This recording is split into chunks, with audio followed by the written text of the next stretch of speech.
Hello and welcome to the Lou Review podcast. I'm your host, Rosa Hart, and this is the show where we spotlight the local people who are making Louisville an amazing place to be.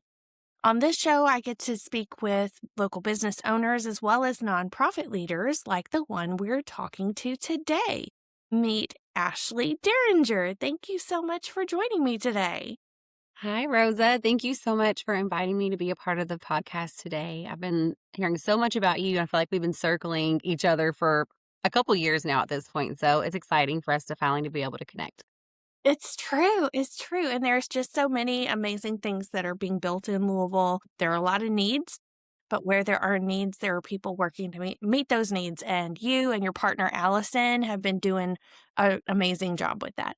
So tell us a little bit about I Would Rather Be Reading and what that is. Yeah, thank you so much. So I would rather be reading truly is just the product of two girls who were teachers and saw a need and had big dreams to bring, the support that we thought kids and schools and families needed to reality. So I was an elementary school teacher for a long time. That's what I grew up, thinking I wanted to be my whole life. That is where Allie and I met. We both taught at elementary school here in Louisville together. We were teacher neighbors, and if you know anybody in the education system, I'm sure it's a lot like the healthcare system. Like, you only understand unless you're like in it, right? So we were neighbors, and we just talked a lot about what we were up against as brand new teachers, what our families were communicating they were up against. Really just a generational, what it seemed to be, mistrust of our family's experiences inside the education system sometimes, and then our realization that we were placed in a school that had kids who had a lot of needs, and they deserved the very, very best support and education that they could get. And the reality is that there were a lot of new teachers that had a heart for it, and we were all doing our best. Blatantly obvious there was a lot for us to learn.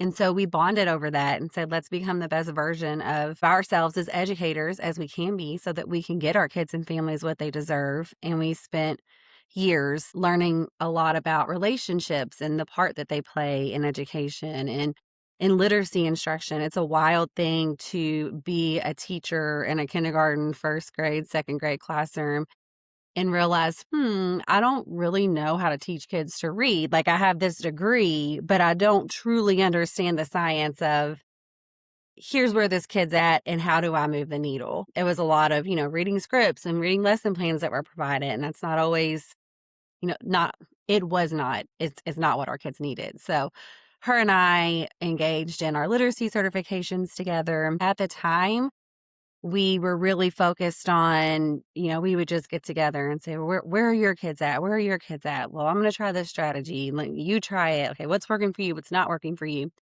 But at the same time, I was going through personally the process to become a foster adoptive parent.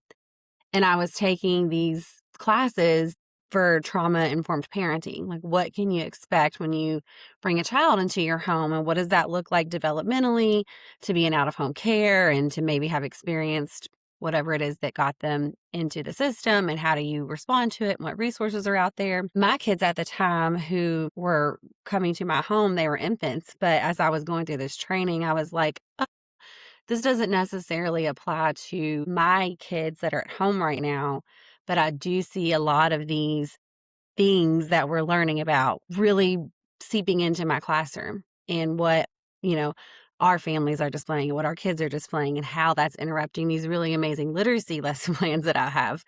And so that's really where the journey started of how do I take what I know about brain development and trauma responsive teaching, or that, the classes are really geared more towards parenting, but how do I apply what I know to teaching and literacy, and really checking in with our kids? And that's where the magic happened. We had kiddos who for the first time felt successful in a classroom. And for the first time, our families enjoyed picking up the phones and talking to us when they saw that we were investing and that their kids were excited and their kids were learning and they were getting positive phone calls. And then, we just wanted to do more, and there really wasn't enough time in the day. So we just had this idea of how do we start a summer camp where we can dig into social skills and coping skills, and we can connect with families and ask, like, what are your barriers? How do we get to know you at a deeper level? How do we support you better? And how do we help your kids see some growth over the summer? It was very small. I had no business background. I had no fundraising background. Allie had no business background. She had no fundraising background. Somebody said, you all should try trivia night because people love trivia, and get your friends together and see how much you can raise. So we did. We raised $12,000 and we hosted our first summer camp. We had 9 kids. There were 3 teachers. Her and I were 2 of them, and we just became really close to the families. So that took us further into the next school year of we've gained their trust. Now how much growth can we help their kids see the following school year? Now that we have the entire family unit on board, our kids made a ton of actual literacy growth and development, like 6 to 12 months in this like 6-week time period. And we just wanted to do it again. So that is really where the transition from educators to nonprofit started. We, applied for our 501c3. We were raising money all year long. How can we provide this opportunity to more students, to different parts of town, other than just the school where we were teaching at the time? And how can we provide this support professionally to other educators, especially new educators working in the urban space, so that this isn't some secret that we have, but it's something that can be implemented across the city. So, were you saying that from what you were learning about the trauma informed care for these kids, that it was a lot more of addressing their like emotional and trust issues first, and then you were able to work with them more individually on their like literacy skills, or how much literacy was really part of the initial summer camp? 50-50 in the summer camp. I mean, yes, when you think about, just like basic hierarchy needs, if their basic needs aren't met, then you're not able to access the parts of your brain that you need to acquire new skills and to access that executive functioning. So I mean, that's just the science of it, as I'm sure coming from the healthcare field. But really, the two have to exist together, and we had to acknowledge the realities of some of the things that were happening in our classroom. And it's a sensitive topic to talk about, but it really is the truth. This is one of, I mean, there's so many things that our kids just want it to feel close, and so when you Mhm. start sitting down with kids and you're in this like small group, this one-to-one setting, and you're like, I have this lesson plan that's just for you.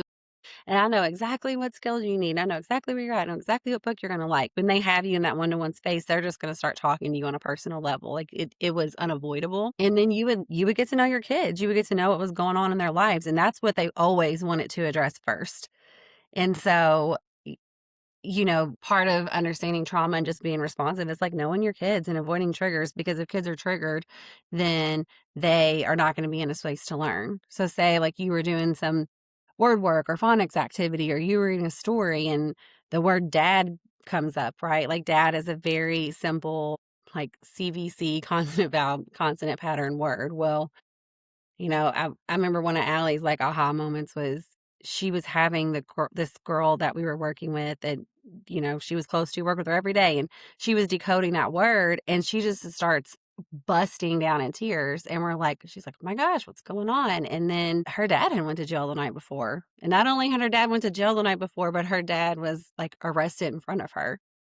And so when those things as an educator, a lot of times they would tell us and sometimes they didn't, but it's just that awareness of like when you have a relationship, when you are understanding of the whole child and the whole family, and not just, I've got to meet this standard. Well, I can still practice short A words, but I'm going to avoid that one during this lesson because it's not going to get us anywhere. I'm also going to check in on you at the end of the day to say like, hey, I know you weren't doing too great earlier.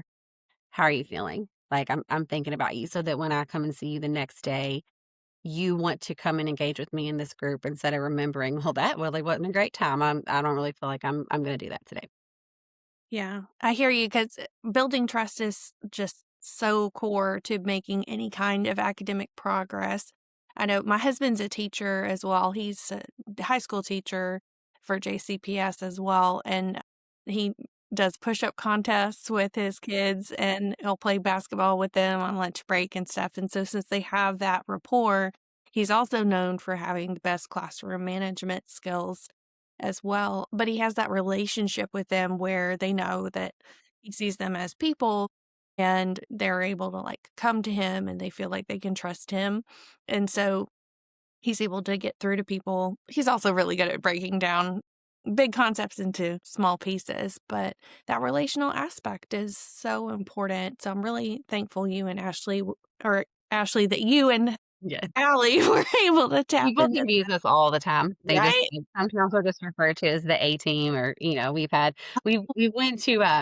we went to different networking events and we always laugh and, like, send each other tags. Like, I will get a tag and it'll say Ashley Ogle or hers will say Allison Dearinger, and we're like, we're just those 2 girls that started the education nonprofit, so it's funny. Right?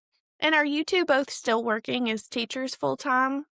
No, Okay. it was kind of a leap of faith, and I think any entrepreneur, nonprofit or for profit can relate to this. You really when you have a big idea and you need it to morph into what your vision is. I'm not a big fan of not doing something at the best of its ability. Like, if I'm gonna commit to it, I'm gonna commit to it. So I had taught for JCPS about a year and a half after we established as a 501(c)(3, but then that was, as everyone remembers, COVID and schools were shut down, and my kids were in kindergarten at the time, and it just was time to step away, and it gave me the opportunity to be home with my kids and skill this, and so I quit. Well, actually, I quit in 2019 because my kids were going to kindergarten, and then I was gonna substitute and kinda stay on and do half and half until this got off the ground, but then that's when school shut down. So Allie went part-time, and then she finally came on with us full-time in 2021. So I've been doing this full-time for a while now, and, I don't really feel like I'm gone per se. I just feel like I get to partner with schools who feel really strongly about getting families the support they need and deserve and serve as a partner instead of an employee. So best of both worlds.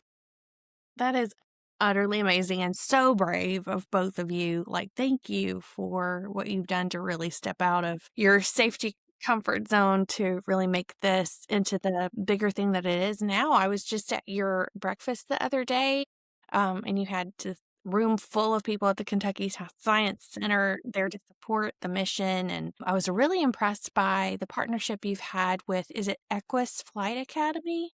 Yes. Yep. Can you tell Equus us Flight some more about Academy. that? Absolutely. I went through a coaching a couple years ago and they told me the definition of philanthropy is just like doing what you love. And I think sometimes people get tired of hearing me say that sometimes, but that is how you get the community buy-in, right? Like, what are you passionate about and how can you bring what you're passionate about to the table? And so that's where the Equus partnership came from. Ebony and I had met at a networking event or something, and she was really passionate about aviation. She was really passionate about the access to aviation for the Black community and, all the things you heard about, like the percentage of women that have ever owned a flight academy or the percentage of kids or adults that look like her that can see themselves inside the field. And so she joined our board as an advocate. We were very strategic about who we put on our board and what strengths they bring to the table. I know you were there with Anthony. She's a lot like Ebony. Like, you are the master connector. You know what we're looking for and who needs to get involved. And so that's really how she got there. Like, who do you know that would want to know more? But also this long time conversation of how do we bring aviation into this space? And I feel like it took us, this is going to be cliche, longer to land that plane than it needed to. But we were getting kids to proficiency in our programs. We transitioned, I guess we should catch your listeners up on that. We transitioned from a one-time summer program with 9 kids to, at our most, we had 8 after school programs. We were serving, 300 kids in our after school programs and our in school tutoring, and then hosting 8 summer camps a year. But then with these recent federal cuts, we're down to 5 summer camps. But we know that's just a little, we're going to get back to where we were. But so now we're in these 5 schools and we're like, great, our kids are reading, but now what? When I actually left the district not as a trainer, or not as a teacher, but as the trauma trainer, and I would always talk to adults about the definition of resiliency is like overcoming this tough thing, but then thriving afterwards. Because if we help kids overcome like whatever that barrier is, but then we just leave them in the same position, then we're really not expanding their access to opportunity. So how that's really where Equus came from. How do we expand their access to opportunity? What kids don't know what's out there. Not every child knows all the possibilities for what's out there. I mean, even I know when I was going to school, I was the first college graduate in my family, and I very clearly remember being stuck like, well, I guess I'm going to be a nurse or a teacher because that's what women are when you go to college. Love being an educator. I love our nurses, but I truly was like, I don't know what else to do. I had never seen a woman in that other space. And so that sat with me. And I'm like, well, if our kids have only seen whatever it is they've seen, then they also feel stuck and they also feel that way. So let's start bringing these opportunities in. And so we were like, that's it. You can read. And now what?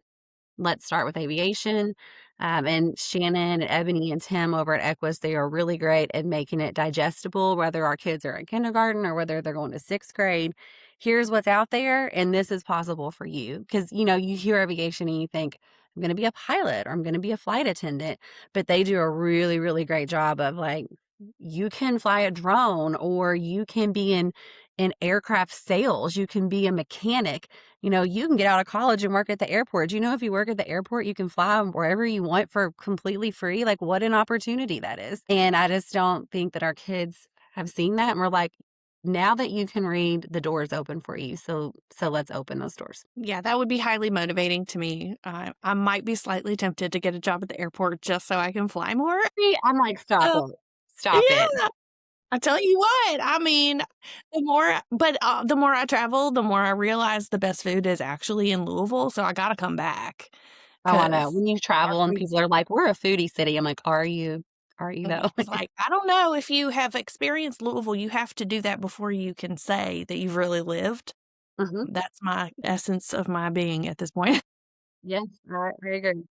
But, I actually heard of you because my friend Chauncey volunteers with you as well. Is she on your board? I don't remember. We have a term we call people board-ish members. Board-ish members. So, to be in our, like, dictionary of board-ish, it's you're a very intelligent, successful, connected person in your career field and in the city, but you're also very busy and you're committed to a lot of different things, and so we run into a lot of those people that are like, I love, doing and following through, so I don't know if I can get into your board, but I'm gonna bring what I do best, and Chauncey is one of those people. I've known her for a long time from her transition from U of L over to Savaro, and she's also raising 3 kids, and actually our kids went to preschool together during COVID is how we met. Is And I'm that like, how you "Oh, know each you're other? trying to be a professional mom and work from home with a 4-year-old? Yeah, me too. This is so fun." And we've known each other since then. So it was that same thing. Like, how can we bring healthcare industry to our kids? You can read and now you can see yourself in healthcare. You can be a nurse, you can be in the stroke field, you can be a, hospital administrator. What is it? And so she was talking about it being Stroke Awareness Month a couple years ago and really wanting to bring that to our kids. And we're like, yes, we've been wanting to see our kids in leadership roles.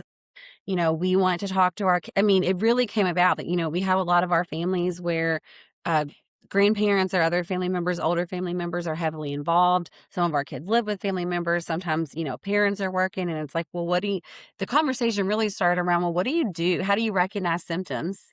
And if you do recognize the symptoms, how do you call 911? And we were like, okay, it kind of started there. And it's like, well, we could teach kids to be proactive. And so let's talk to them about the right foods to eat and the importance of getting exercise. And so we started this whole program that ran throughout Stroke Awareness Month where the kids learned about the right foods and learn about being preventative and what do you do, how do you recognize these symptoms and what do you do if somebody's having them and what does it look like to call 911? And then we're like, let's take it a step further. They're going to present to this because are kids going to care more hearing me come in and talk to them about them, or do they want to hear their best friend talk to them about it? So we it was Carrick Elementary. They've been an amazing partner. We got with Jenny over at Carrick and we're like, can we take over field day and can Savaro come in as a healthcare partner? And, they provided t-shirts and they provided food and we invited the parents, but our kids broke up and one of the rotations in field day was hear from your peers about how to be a stroke superhero. and it was beautiful. The kids are like, even if they left that opportunity saying, I don't think I want to work in the stroke world, they saw themselves in that space and knew that it was possible, and their self-esteem just went like skyrocketed because the other kids were like, that's so cool, that you got to do that. But in that first year, we didn't have a book to teach. Like, Oh, so this was before the book. this was before the book. We were working alongside Chauncey, our chief operating officer. Sarah was working alongside her to create the materials that she was going in and teaching. So, Chauncey then talked about that with her internal team at Savaro. Their CEO, Raj, wrote the book with his son to make it again like a special opportunity for them. They're selling the book. They've got this, people all over the nation involved now. But then, so we came back and did it the second year, and it was a lot easier for us to do it at all of our after school sites and our community center. Because now we had these materials, our original group of pilot, like in that pilot group of kids, had created the handouts and the things. Then we had the book to pair with it. And now we're doing it at all of our sites. And it's, our kids are participating in Stroke Awareness Month because, they should be. Why not? It's That is cool. so huge. And thank you so much for doing that. It's not just a passion project. Like, stroke is the number one leading cause of disability. And Hmm. these people who are at it less likely to have the literacy levels to be healthier are more likely to not recognize the signs of stroke and get treated immediately. And nowadays, there are so many treatments to reverse those signs of symptoms of stroke so that they can get the function of their bodies back afterwards. But you need to get there as soon as possible and call 911. And I'm so glad you're educating these kids on call the 911 for the actual emergency. That's something you don't have to wait for permission for. You can recognize it yourself and make that difference for them. And that's making such a huge difference. So thank you for doing that. Yeah, thank you for giving us the opportunity to share more about it. Definitely. And then where do you see I would rather be reading going from here in 2026? We talk about this a lot. Since right before COVID, we have switched gears so many times with kids, families, literacy, and opportunity being at the heart of the mission. Every single time we've had to say, "Oh, okay, like this barrier is here and it's not working." I think we're landing on, let's see what schools are saying, you know what, no matter what wave comes with the budget or with the federal grants, that, we're just a pass-through funder of a lot of federal grants, and that kind of tells us what schools we have the capacity to be in. No matter what, this is a partnership, let's figure it out. So I think we'll probably always be in a couple schools, just because that, this city is our heart, our public education system is our heart. We know our kids deserve that. So I can see us still being in a few schools in that K through 5 space. We're also shifting at the breakfast. We had Pastor Eric Jackson from Mount Lebanon Baptist Church. He has a beautiful facility in the Russell neighborhood that we ran a summer camp out of last year. And ever since the first time he showed us the space and said, how can we partner? Like, how can we get kids in the door? We've wanted to make that a hub where, we have our facility, our headquarters is on 6th and York, and we can host small trainings, but really not more than like 20 to 25 people there. So we're working with them on how can we revitalize the space and bring in, classrooms here. How can we host more family nights? It was really great we have a culinary program too that we've done in partnership with Isaiah over at Sullivan. So there's like a whole kitchen there. So our strategic plan right now is how do we get that up and running in a space where we can serve not only K through 5 kids, but host career pathway opportunities and family opportunities for our middle and high school kids too, because that's the backbone piece that's been missing. We have programs for K through 5. And then what? Last year, I hate to say this, but all my kindergarten students that I was their teacher, my last group of kindergarten kiddos, they graduated from high school and they were reaching out to me. And I was like, oh my gosh, it's so good to see you. And they were telling me, like, remember when we did this in class? And I went to a couple of their graduations, and I'm like, after 5th grade, I didn't see him anymore. The goal is, okay, we're going to have our kids every day after school and help with that childcare and literacy piece. But what are we doing in middle and high school to really make sure, yep, these opportunities are available to them, but let's get them involved. So I see that at Mount Lebanon being a big piece of that. And then afterwards, we would also like to have a hub in South Louisville. We've always been like up and down the Dixie Highway area with Jacob, Goodermuth, Carrick, Johnsontown Road Elementary, all of those schools. So I think the goal is to have a hub in South Louisville as well, where we can start to filter more of our families and kids. Sky's the limit, as Ebony would say. Yeah, it's beautiful, and I love that because, I mean, there are so many great careers you would never know about if you don't encounter it. Like, I found out after becoming a nurse, there's such a thing as a recreation therapist. Did you Right. know that? No, sir. Why didn't they tell me this? Why didn't they tell me? What exactly does a recreation therapist do? I think it's like under occupational therapy, and they help like people in rehab facilities, whether it's nursing homes or whatever, like lead their games and their interactive activities to help with socialization and cognitive Yes. stimulation. But they get to play games with old people all day. Come on. That's kind of adorable. Who doesn't want Or to do with kids, right? They get to play games with that? kids all day for their health, but still, like, Yeah. if you knew that was a career path, you'd probably want to choose it, right? Absolutely. Absolutely. I posted something on my Instagram stories yesterday and I was like, I have this urge to call my high school teacher and say, I do in fact get paid to pay to talk all day long. I love to talk. And I'm Well, there like, you go. you know, I was definitely one of those like, she's great, but like she didn't shut up. Like, and I've never shut up, whether I was teaching all day or I'm fundraising or developing partnerships, like I'm talking and there's a big shift in the fundraiser world. There's like, ooh, events are bad. They're so bad. They're so time consuming and they wear your team out. And do they really have the ROI? And I've done really good at you don't have to spend $60,000 to gala. Like you can host a high quality event that brings people together that is low cost but high impact and it gets the community involved. And I feel like that's my niche. And then as we've done these, people are like, I've been to this corporate event, da, da, da, da. And I'm like, a corporate event planner, it's mine. Like corporate event planner is a thing. Like I could get paid to host a corporate event, and I've talked to so many of our corporate partners who are like, come to this thing and come like talk to us and I'm gonna connect you with my corporate event planner. I'm like, I had no clue. I didn't know anybody that worked in the corporate world growing up. Like didn't know that was a Got thing. you I'm just like, if I hire had you unlimited as or your corporate event planner.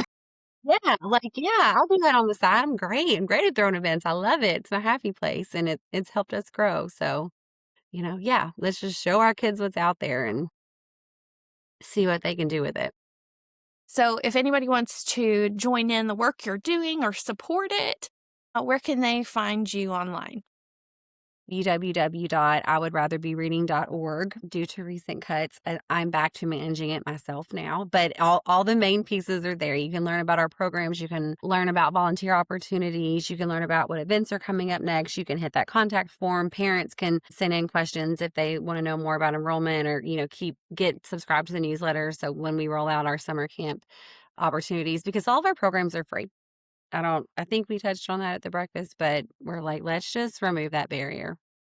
Things are expensive out here right now. Like let's make sure that all kids have access to things they deserve. So do that. They can email me or if you hit contact, I'll get it. I love setting up one-to-ones. I think one of my favorite things to do when I'm setting up for the first time and talking to a volunteer, talking to a partner is when people are like, I want to get involved, but I don't know how. And then they tell me what they do or they tell me what they love. And I'm like, well, this is where that plugs in. So we've gotten creative a few times, and sometimes those people that are like, I'm not sure if this fits, have been the best opportunities that our kids have really enjoyed the most. If people are, for kids and cheering on kids and want to be a part of the mission, we love just having a one-to-one and talking about what can that look like. Ashley, thank you for the work that you and Allison are doing. And we are so happy to support you from the Lou Review Foundation and shining a light on it. And that's what we're here to do, is to just give any kind of more visibility that we can to the amazing people who are doing the work, putting their feet to their words. And you might talk a lot, but you are doing a lot. So keep it up. Thank you. Thank you, Rosa. Thank you for inviting me. I'm so excited. Love the podcast, love the show. And any of your friends in the healthcare world want to get involved, we have all that stroke awareness stuff, as you know, coming up in March. So March, April, May, we're really hitting it hard. So yeah, get involved, reach out, and hope to see you soon and keep you in the loop. I'm always down to join for a good Be Fast education time. So All we right, I'm should going do to it. be emailing you. Let's do it now. So we keep saying be fast. Be fast stands for B is for balance. A sudden change in balance can be a sign of a stroke. E is for eyes, a sudden change in vision. F is for face, where one side of the face is numb or drooping. A is for arms, where one arm is not working like the other one or is weaker. S is for speech, like slurred speech. And T is for time, where time saved is brain saved. So if you, no matter what your age is, see someone showing new signs of a stroke, call 911. Don't ask for permission. Just do it, and you might save a life and be a superhero. You really rocked that. I want to give you a cave. I accept, but also we just got to get the word out because it can make a We big do. difference. We So do. Well, thank you thank for you. helping with both reading literacy as well as emotional literacy as well as health literacy, It's health Ashley. literacy. You're doing all the right work. Thank you. Well, thank you for all you do to shine a light on the amazing things happening in Louisville and with kids and in the stroke world. So, yeah, Yeah. hard to. All All right. right. Thank you all for listening, and I'll see you in the next episode.